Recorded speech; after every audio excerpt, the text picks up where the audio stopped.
وَإِذْ صَرَفْنَا إِلَيْكَ نَفَرًا مِّنَ الْجِنِّ. اب وہ بات آ رہی ہے جو بخاری مسلم میں بھی واقعہ ڈیٹیل سے آتا ہے کہ جنات کے اوپر پابندی لگا دی گئی تھی کہ وہ ملائے اعلیٰ کی گفتگو نہیں سن سکتے تھے. نبی علیہ السلام کے آنے سے پہلے جنات جو ہے وہ آسمانوں کی طرف بلند ہو کے فرشتوں سے باتیں چرا کے نجومیوں کو بتا دیا کرتے تھے. لیکن جب وہ روک قائم ہوئی نا تو اس سے ان کے کان کھڑے ہوئے کہ دنیا میں کوئی بہت بڑا واقعہ ہو گیا ہے کہ جو ہمیں پہلے رسائی حاصل تھی اب وہ بیریئر لگ چکے ہیں. وہ بیریئر کیوں لگائے گئے تھے؟ تاکہ ان کی توجہ اس طرف دلائی جائے کہ دنیا میں کوئی غیر معمولی واقعہ ہوا ہے، یعنی پیغمبر آخر الزمان آ گئے ہیں صلی اللہ علیہ وآلہ وسلم. سورۃ الجن میں بھی آتا ہے، یہاں پہ بھی اس کا دو جگہ پہ جنات کی اس گفتگو کا ذکر ہے. وہ سورہ جن میں انشاءاللہ پارہ نمبر 29 میں کور کریں گے، یہاں پر بھی آ رہا ہے. تو اللہ تعالیٰ فرماتا ہے وَإِذْ صَرَفْنَا إِلَيْكَ نَفَرًا مِّنَ الْجِنِّ، اور جس وقت ہم نے متوجہ کر دیا جنات کی ایک جماعت کو اے نبی علیہ السلام آپ کی طرف، يَسْتَمِعُونَ الْقُرْآنَ، کہ وہ قرآن کی جب آپ تلاوت کر رہے تھے ان جنوں نے وہ قرآن سنا. سر یہ جن کیسے جن تھے؟ گمراہ جن تھے. ٹھیک ہے جی، یعنی وہ حق کے متلاشی تھے لیکن ان کے سامنے کوئی ہدایت چیز موجود نہیں تھی. اس کے باوجود پہلی دفعہ قرآن سنا وہ فوراً اس کو قبول کرنے والے بن گئے. اہل ایمان بھی جن موجود تھے، پہلے بھی ہیں، آج بھی موجود ہے، لیکن ان کی تعداد بہت کم ہوتی ہے، زیادہ تر تو گمراہی کے راستے پہ ہوتے ہیں. بار اللہ تعالیٰ فرما رہا ہے جیسے ہی انہوں نے حق بات دیکھی اس کو فوراً قبول کر لیا. کیسے ان کے پر اثر ہوا؟ فَلَمَّا حَضَرُوهُ قَالُوا أَنصِتُوا، جب وہ آپ کی خدمت میں پہنچے. اور یہ مسجد جن آج بھی موجود ہے مکہ شریف کے اندر. میں نے اس مسجد کے اندر نماز بھی پڑھی ہے، بالکل واکنگ ڈسٹنس پہ ہے. جہاں پہ نبی الاسلام، یعنی اس وقت تو مسجد نہیں تھی، اب وہاں پہ مسجد جن بنا دی گئی ہے. یعنی وہ آپ کا ایک خیمہ تھا، وہاں پہ آپ بیٹھ کے قرآن کی تلاوت کر رہے تھے اور وہاں سے جنات گزرے اور انہوں نے قرآن سنا. جب وہ آپ کی خدمت میں پہنچے تو انہوں نے ایک دوسرے سے کہا خاموش ہو جاؤ، یعنی یہ قرآن پڑھا جا رہا تھا. فلما قضی، جب تلاوت ہو چکی، وَلَّوْا إِلَىٰ قَوْمِهِمْ مُنذِرِينَ، تو وہ لوٹے اپنی قوم کی طرف ڈر سناتے ہوئے. قرآن بس سنا، وہاں سے قوم کے پاس جا کے انہوں نے وہاں پہ شور مچا دیا کہ بھائی اپنی آخرت کی فکر کرو، اللہ نے مرنے کے بعد تمہیں اٹھانا ہے، زندہ کرنا ہے، پوچھنا ہے تم نے کیا عمل. ایک لمحے میں انہوں نے دعوت حق قبول بھی کی اور دائی بھی بن گئے. یہاں تو بندے بوڑھے ہو جاتے ہیں، ان کو پھر بھی بتانا چاہتا ہے کہ سر اونٹتے وال چٹے ہو گئے، داڑھی رکھ لو. وہ کہتے نہیں حال ہے نہیں تھوڑا. اور یہ دیکھ لیں ایک مجلس میں زندگی پلٹی ہے ان کی.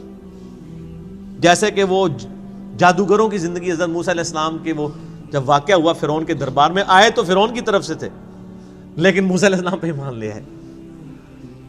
اپنی قوم کی طرف ڈر سناتے ہوئے گئے. قالوا یا قومنا، انہوں نے کہا ہے ہماری قوم جنات، انا سمعنا کتابا انزل من بعد موسیٰ، ہم نے ایک ایسی کتاب سنی ہے جو موسیٰ علیہ السلام کے بعد نازل ہوئی ہے.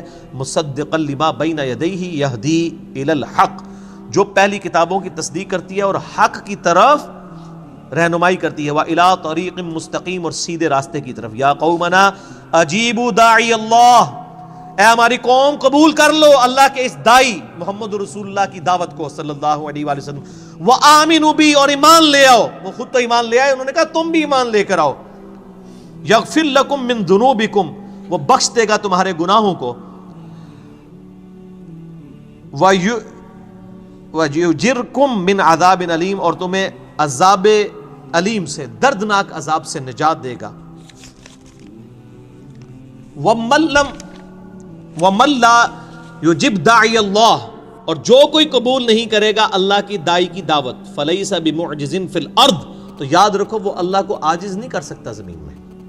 وَلَيْسَ لَهُ مِن دُونِهِ أَوْلِيَاء، پھر اس کا کوئی مددگار بھی نہیں ہوگا اللہ کے مقابلے میں. یعنی ہم نے تو اسلام قبول کر لیا، اگر تم اسلام قبول نہیں کرو گے اللہ کا کچھ نہیں بگاڑ سکو گے، اپنا ہی بیڑا غرق کر لو گے. اولئک فی ضلال مبین، پھر ایسے لوگ ہوں گے کھلی گمراہی میں.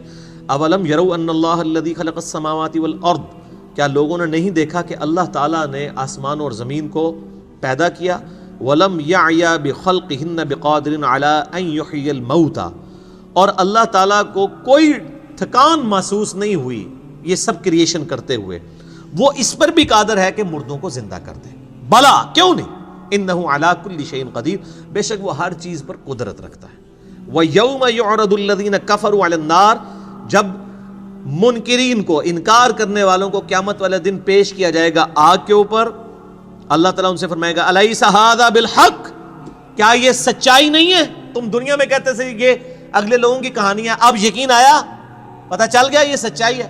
اس لیے دنیا میں لوگ کہتے ہیں نا جی اگے جاؤں گے تو پتہ لگ جائے گا، تو میں کیا کہنا، اگے جاؤ گے تو لگ پتہ جائے گا. یہ وہی لگ پتہ کی ہے، الگ پتہ کی عربی ہے یہ. الیس ھذا بالحق، کیا یہ سچ نہیں ہے؟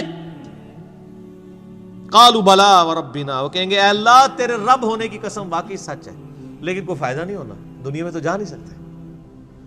قال فذوقوا العذاب بما كنتم تکفرون، تو اللہ تعالیٰ فرمائے گا نہیں اب تو چکھو عذاب جو تم دنیا میں انکار کیا کرتے تھے. فاصبر کما صبر اولو العزم من الرسل، اے نبی علیہ السلام آپ اسی طرح صبر کیجئے جس طرح کہ اگلے اولو العزم پیغمبروں نے بھی اپنے دشمنوں کے خلاف دعوت حق کے دوران ان کو صبر کرنا پڑا. آپ بھی مشرکین عرب کی ایذاؤں پر صبر کیجئے.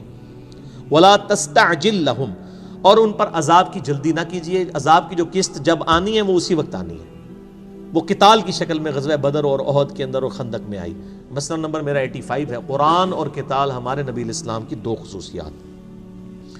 کأنہم یوم یرون ما یوعدون، جس دن وہ عذاب دیکھیں گے جو ان کا یعنی ان سے وعدہ کیا تھا. لم یلبثوا الا ساعۃ من نہار، تو وہ یہ گمان کریں گے کہ وہ دنیا میں تو ایک گھڑی انہوں نے گزاری تھی. جب وہ عذاب نظر آئے گا، وہ تو بخاری مسلم کی حدیث ہے کہ مرتے ہی قیامت قائم ہو جاتی ہے انسان کے لیے.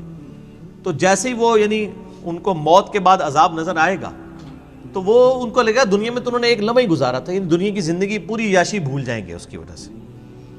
بلاغ، یہ تو پیغام ہے قرآن.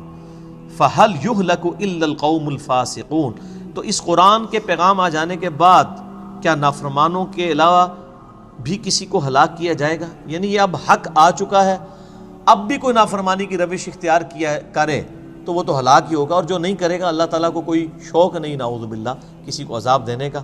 تو اللہ تعالیٰ ہمارا کیا اس قرآن کے آنے کے بعد بھی لوگ حق قبول نہیں کریں گے اور فسق کی روش اختیار کریں گے یہاں تک کہ انہیں ہلاک کر دیا جائے. وَلِعَوْذُ بِاللَّهِ تَعَالَى اللَّهُمَّ أَجِرْنَا مِنَ النَّارِ اللَّهُمَّ أَجِرْنَا مِنَ النَّارِ.